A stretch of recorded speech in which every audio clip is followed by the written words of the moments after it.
Hey friends, this is the Miss Wolfie from our half acre homestead, and I'm home from my MRI.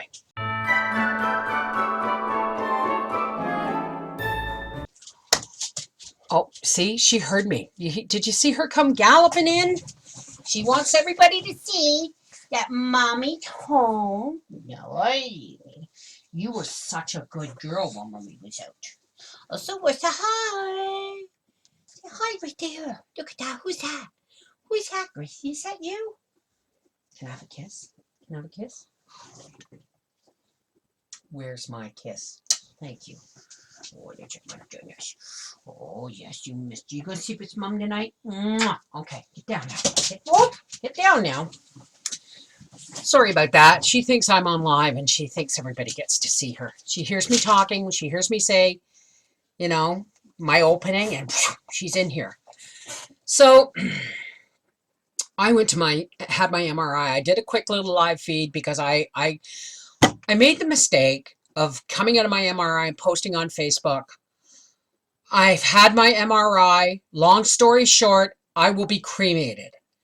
Thinking, you're never going to get me in a coffin. Ever. Live or dead. I'll wake up from the dead and say, you're not putting me in a box. Because they told me, like, I've waited 13 months. You got to remember, I've waited 13 months for this procedure. Okay, because I could have had it in a month if I'd have paid for it, like $700 or $800, but I won't pay for it, right? That's why we pay so many exorbitant taxes. But anyway, when they made the appointment, they said, "Are you claustrophobic?" And that just sent warning bells, right? That just warning bells. And I said, a little bit, yeah. And they said, how much do you weigh? And I said, is my size going to be a problem? And they said, how much do you weigh? And I told them, and they said, oh no, this goes up to 500 pounds, right? This takes people up to 500 pounds. I said, oh, okay. They were talking about a different hospital. And I have done really well at ignoring this as it's approached. Probably why I had a bit of a meltdown the other day, right? So Howie's going to go with me. He said, just look, it's at the end of the day, just pick me up at work. We'll leave my car there. We'll go, we'll get it. We'll pick my car back up and we'll go home. It saves me coming all the way home and getting off early and yada, yada. I said, oh, okay, that sounds right. That sounds good. Excuse me, my hair's driving me nuts. So, ow. So, oh.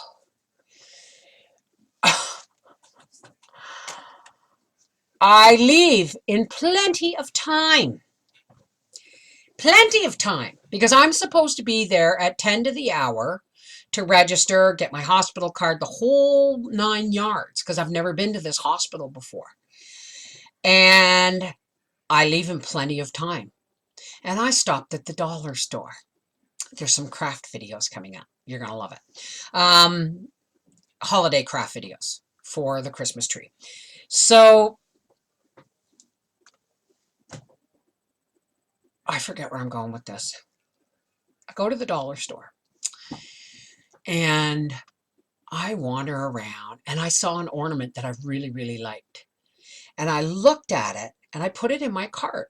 And it was just a cheap ornament, but it was really cute.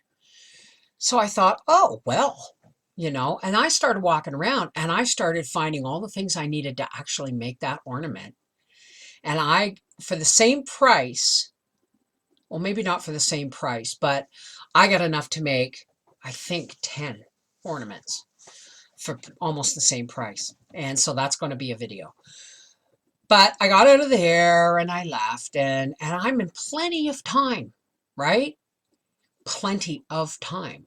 But I got stuck in traffic because there was construction, there was rain, it was rush hour. And by the time I picked Howie up, I should have gone straight to the hospital. But by the time I picked Howie up, I was supposed to be there at 10 to the hour and it was already 1:45. And we still had to get to the other side of town. So we get on the 417 because Howie thinks, oh, we'll get on the 417, we'll hop over to Montreal Road, blah, blah, blah, blah. Traffic. We got stuck on the 417. See, I had a nightmare a couple of weeks ago that I got there and they told me I would have to reschedule because I've changed doctors between the booking of it, or between the doctor ordering it and actually getting the MRI. I've actually switched family doctors. And I had a dream that they turned me away and that I had to reschedule. So we're on the 417 and it's quarter to the hour and I've got to be there for 20. I have to be in the MRI machine at 20 after 4. I have to be at the hospital at 10:02. It's quarter to and we're stuck bumper to bumper dead on the 417.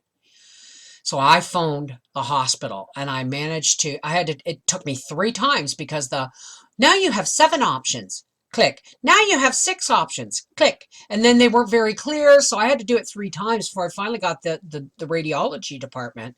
And I said, I have been waiting 13 months for an MRI and I'm stuck in traffic on the 417. She said, what's your name? When's your appointment? I said 20 after 4. And she said, and I said, but I'm supposed to be there at 10:02 and it's quarter to now. She said, no, as long as you're here for 4:20 or before 4:20. Excuse me.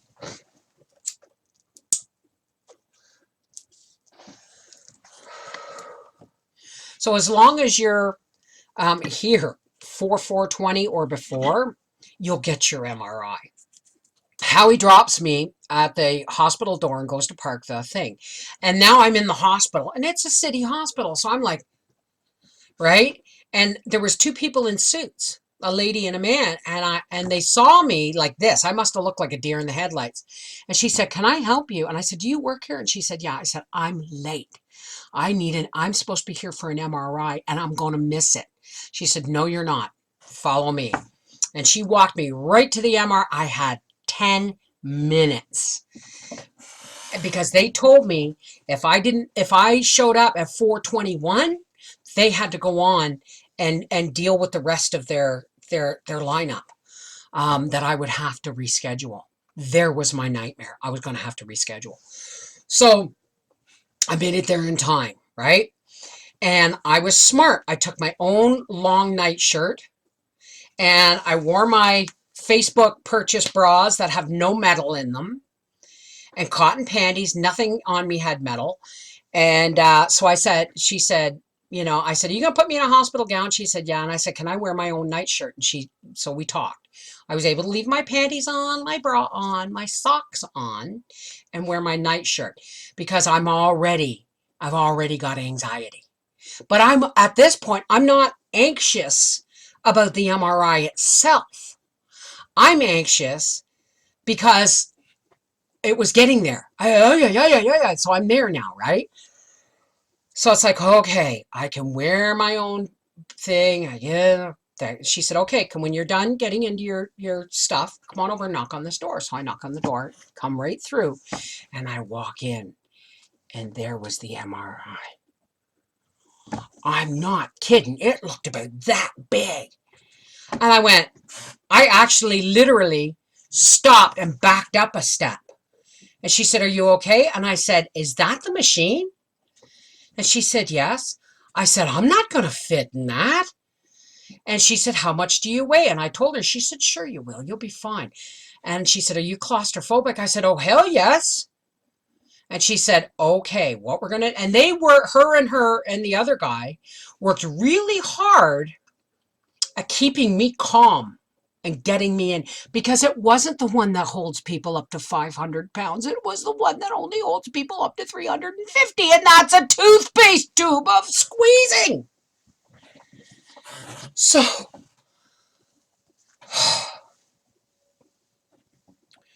So I had no idea how much anxiety and stress can put you into a fibro flare, because I'm in one right now. The only reason I'm sitting here is because I came home and I started to medicate, because I couldn't medicate before or after because I had to drive my truck home. An hour drive almost, right? So she said, let's just see. Are you willing? Are you game to try? I said, look, I waited 13 months for this. I turned down a CAT scan and an ultrasound because they're invasive to a degree.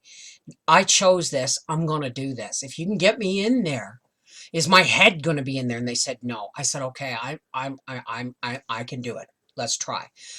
So I have a C curve in my back, so they had to put a pad under my lower back because to support it, and they put a pad under my right leg, and they let me cross my ankles. I wore my socks and they let me cross my ankles because that's the only way I can get my back comfortable laying on my back, even with a pad under it and one on lifting my right leg. My spine's not great, right? So then they put like a pillowcase or something over each arm, and they said, can you raise your arm? Most people find it comfortable to raise their arms above their head.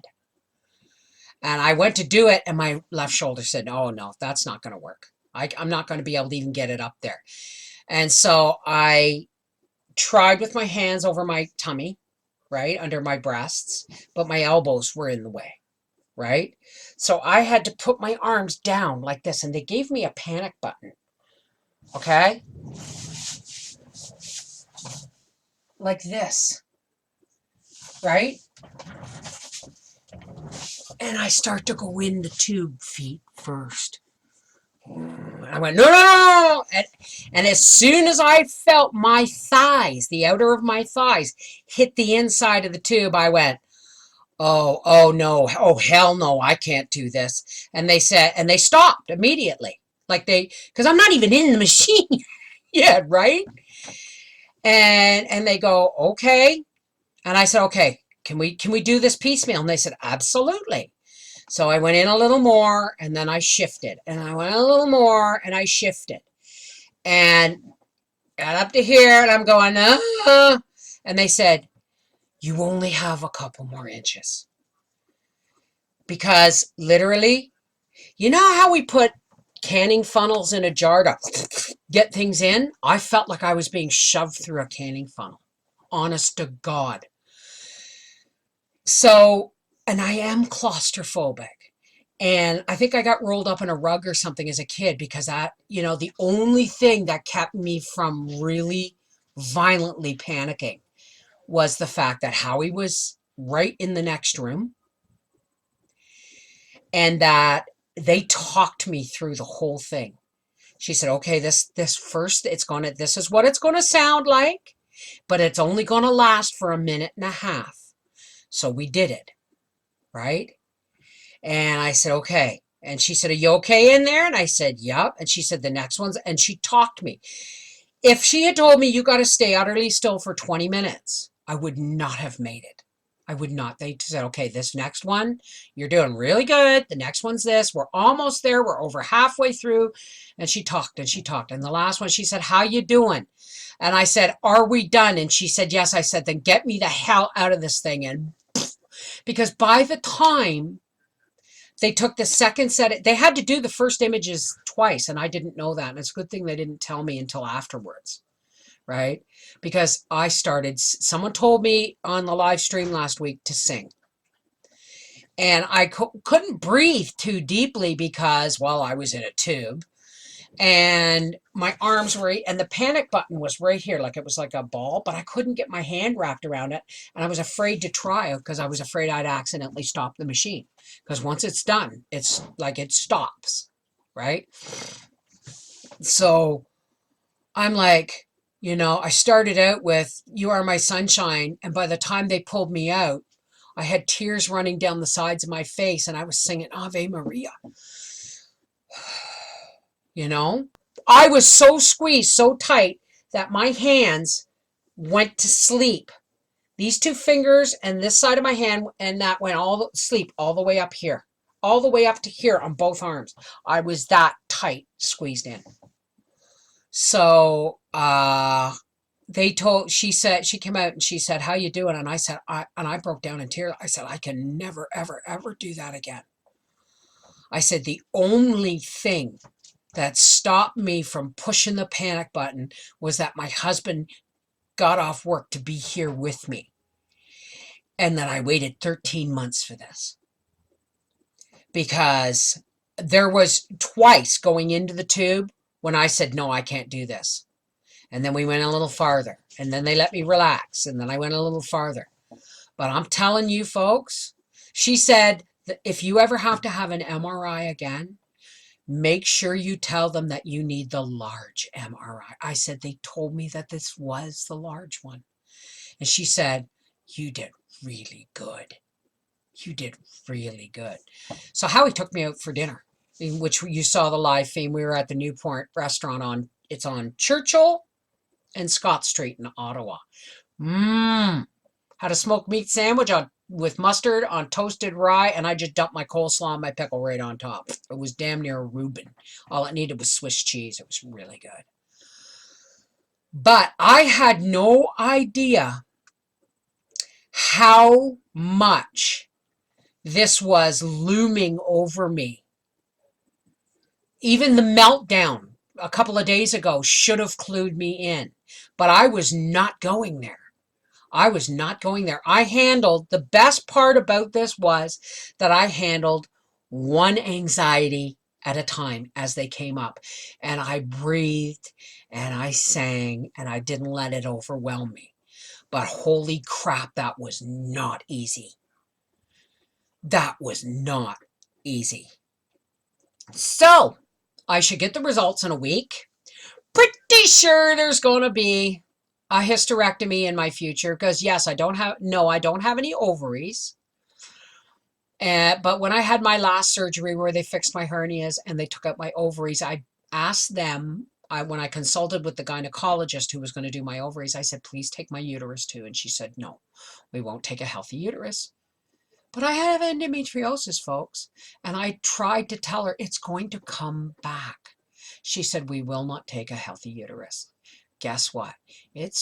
I'm gonna say 98.9% sure that I have endometriosis, and now it's attaching itself to the outside of my colon, in between my uterus and my colon, the side of my colon. And I'm pretty sure it's now going into my lower back because I've had a lower back pain for 3, 4, 5 days now. That's just a dull ache. And it feels attached. You know what I mean? This is the Miss Wolfie from our half-acre homestead saying, MRI done.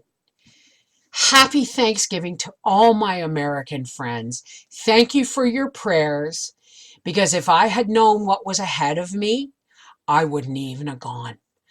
So glad it's over. I love you. Keep you posted. There's Christmas crafts coming. Have a wonderful Thanksgiving, all my American friends and all my Canadian friends and everybody. The tree's going up very soon. I have a couple of crafts to work on first, and then we're going to decorate our YouTube family Christmas tree right here in the office. Take care. God bless. Thank you for your prayers. I'm going to go to bed now, and I might not get out of bed for the next 2 days.